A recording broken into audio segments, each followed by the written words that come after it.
here today to demonstrate falling or tripping a widowmaker. This tree is often referred to as a widowmaker. It's a hung tree. It's with storm damage. The root plate started lifting. You can see the tree's probably not quite 45 degrees, maybe 35 degrees and lean.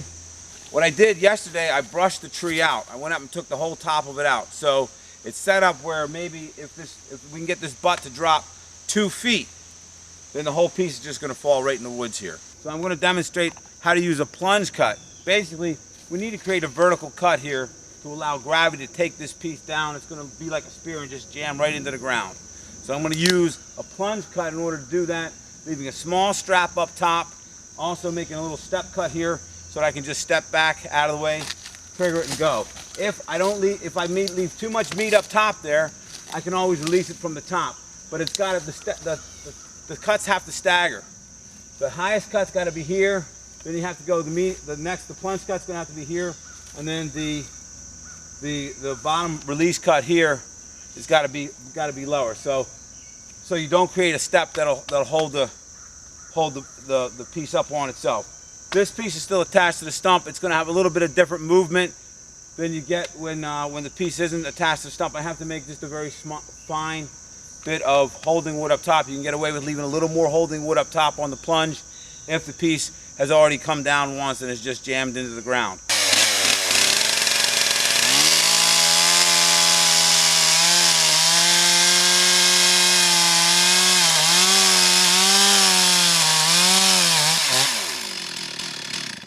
Okay, that's the plunge. I'm through now.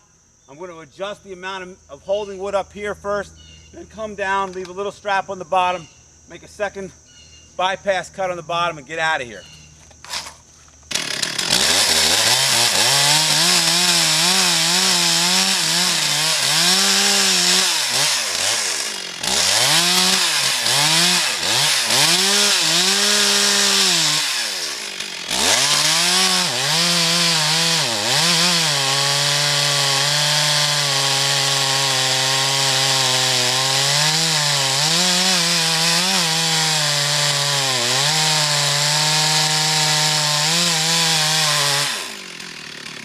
We have a couple advantages here using this plunge cut. Number one, there's no way this piece with all the different tensions and compressions going on in this wood, which gets really funny, there's no way it can pinch my bar.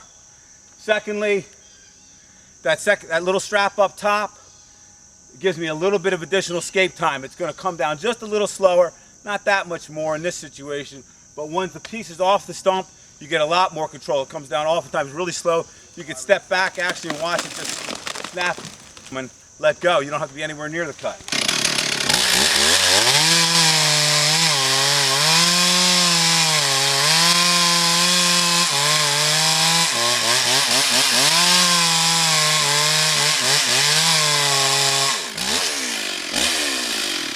All right, now I've got just a little strap at the bottom and a little strap at the top. Strap on the bottom, I can actually cut, release from down here, and just step away, easily getting away from the tree. In this situation, I can certainly just stand here and let her fall because she's just going to hit the ground and go the way she's leaning. But that's only because the top's out of the tree. If the top wasn't out of the tree, eventually it would get straight. And this is a good technique for making a quick escape, which could save your life. I started the bottom cut here again. You have to start the bottom cut on the downhill side of this, so it doesn't leave a lip that'll hold up here. I just kind of brought the saw up here as a tracer line to show you where the cut eventually is going to end up.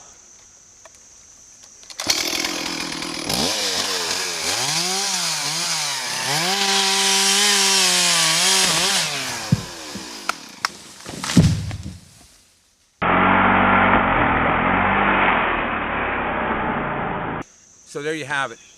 Basically, you can see the fibers up top held a little bit and slowed the fall of that tree down. Allowed me to trigger the drop from right here.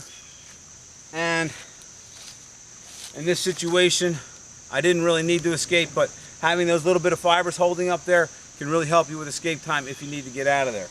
This wasn't a very big tree diameter-wise. When you get into really big diameter wood and trying to make this cut, because you have to make a cut that's going diagonally through the wood, it becomes a much bigger cut, much harder to get over the top. So again, being able to plunge it and set your saw up in there, adjusting the amount of adjusting the wood there without any possibility of having your saw pinched comes in very handy. It's very advantageous.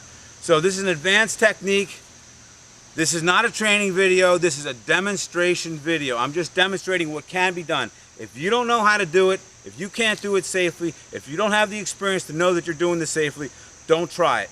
Just showing what's possible. Thanks for watching. Hope you catch another video sometime soon.